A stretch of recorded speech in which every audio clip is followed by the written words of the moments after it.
Hey everybody, welcome back to Kat's Kitchen. Today I have a super simple gluten-free cake for you guys.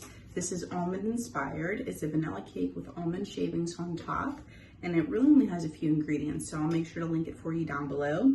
But here we're gonna get started. So I have 1 cup of butter here that's softened in the microwave. Next, we're gonna add to it 4 eggs and 1 teaspoon of vanilla, and then we're going to mix this well to combine with our blender.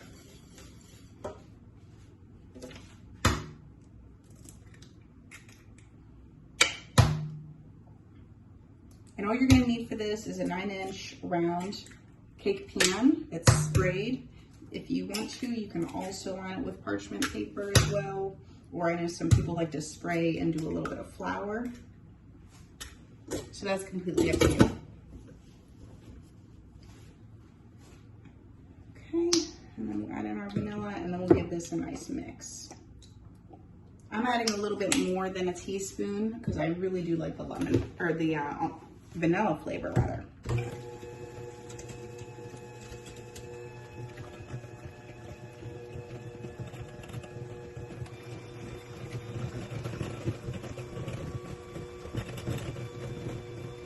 Next, we're gonna add in our dry ingredients. We need 1.5 cup of almond flour. Then you can add some coconut if you would like. This recipe does call for some shaved coconut. We're not crazy about coconut, so I'm gonna leave the coconut out. We'll just do the almonds on top. And then your sugar, you're gonna need 1/4 cup. I'm gonna be using monk fruit.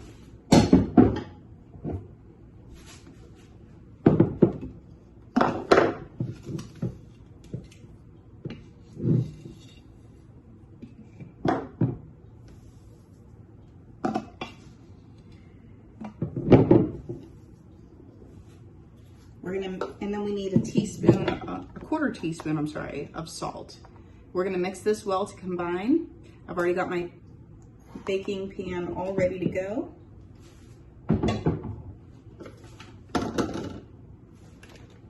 We're gonna mix this up, scrape down the sides, and then we'll pour it in our pan.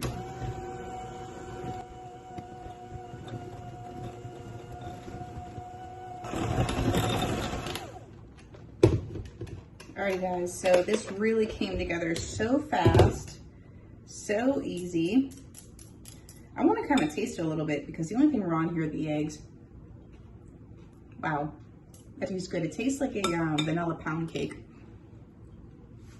So I've got my 9-inch cake pan here. It's greased. I'm just gonna pour our batter inside here. And then here's where I'm going to sprinkle it with our shaved almonds. You don't have to toast them because they're obviously gonna get toasted in the oven when it bakes. And I have to double check the time, but I believe our temperature is 350 for about 35 minutes if I'm not mistaken, but I will tell you guys at the end. Yeah, this looks really good. Honestly, it looks like whipped butter, like super, super nice and fluffy. I would definitely recommend using a mixer if you have one to make it nice and aerated. And it looks like it's gonna be the perfect size too, because I don't like certain desserts where it makes way too much. And then, you know, if I can't freeze them, then, you know, I have to give it away, or I don't want it to end up going to waste because we can't eat it all. I'm gonna tap it a little bit to get some of those air bubbles out. And then I'm just going to do a little design on top. So there's really no icing for this cake. I'm sure you could if you wanted, but the top is mostly going to be your shaved almonds, and then if you have some powdered sugar, and I'm just gonna sprinkle a little bit of sugar on top. I don't have powdered sugar. I'm just doing a couple little swirly designs here, and this is gonna look super pretty. I'm just gonna generously spread these all over. I initially wanted to make an almond torte cake because that's Mark and I's favorite, but I noticed that I didn't have any almond extract, but this one looked really good as well. So, and then I'm just gonna take a little bit of my monk fruit and sprinkle it over top so that it can kind of caramelize a little bit.